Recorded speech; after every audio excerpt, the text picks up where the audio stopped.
आज आम अंचल एक ऐतिहासिक मुहूर्त गणकवि वैष्णव पाणी माटी ग्राम उन्नयन पंचायत राज विभाग तरफ 291 कोटी टंकार उद्घाटन एवं 142 कोटी टंकार ऊर्ध्व मूल्यर प्रकल्प शुभ शिलान्यास मान्यवर पंचायत राज मंत्री रवि नायक महाशय करें। देशर प्रधान धन्यवाद और कृतज्ञता ज्ञापन करुच्ची महांगार जनसाधारण आज कोटी कोटी टंकार प्रकल्प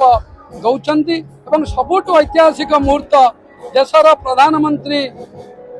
कही जल जीवन मिशन द्वारा आज महांगा निर्वाचन मंडल 44 पंचायत 211 गाँ 50,000 ऊर्ध्व घर को पानीय जल जोगाण प्रकल्पर एवं सफल हो पाखापाखि समस्त परिवार को आज पानी पहुंचार व्यवस्था सरकार कर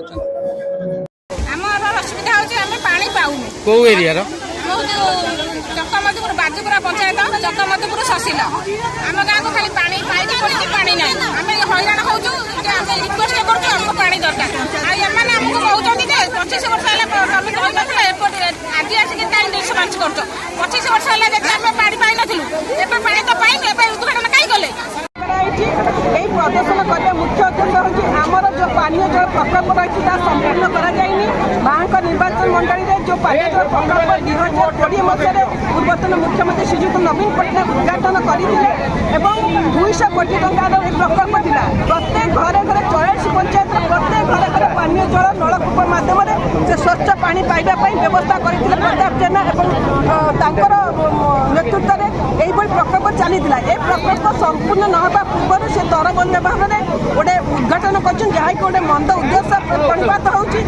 जहाँपर साधारण जनता आज प्रश्न करम घर को पा आसब ना ना प्रकल्प संपूर्ण होनी कहीं उद्घाटन कले तार उद्देश्य कौन निश्चित भाव तार मंद उद्देश्य या सहित महिला अधिकार अभियान जो चली 33% रिजर्वेशन न करी जो प्रहलिका कले तार प्रतिवाद करें चाहूँ जो सीट अच्छी जितनी पार्लियामेंट सीट अच्छी 33% दिखाँ डिलिमिटेसन हम ये जो प्रहलिका कर उद्देश्य आमर ये विक्षोभ चलती विक्षोभ केवल महांगा नुहे सारा ओडिशा चली आम महिला मैंने जेपर्यंत आम अधिकार संपूर्ण न जेपर्यंत 33% रिजर्वेशन न आम संग्राम जारी रखू विशेषकर महांगा निर्वाचन मंडल घरे घरे पानीय जल दि जाऊ तापर जो प्रकल्प उद्घाटन कहीं से तरबरिया कले से उत्तरदायी रहा दरकार कहीं घृण्य कम कले देखु कहीं कले जेहेतु प्रकल्प चली आपणकर महांगा निर्वाचन में प्रत्येक घरे घरे से पानीय जल जोगाण करने प्रकल्प हो 200 कोटी टंकार बजेट हो प्रताप जेना नेतृत्व में मान्यवर पूर्वतन मुख्यमंत्री श्रीजुक्त नवीन पट्टनायक उद्घाटन करते किंतु से प्रकल्प संपूर्ण होनी कहीं संपूर्ण नहवा पूर्व से उद्घाटन कले उद्देश्य निश्चित भाव में मंद रही स्वाधीन विधायक जो रही मंद उद्देश्य रही पैसा खाइबापी लोकंर संपत्ति हड़प करने कार्यक्रम करते प्रतिवाद कर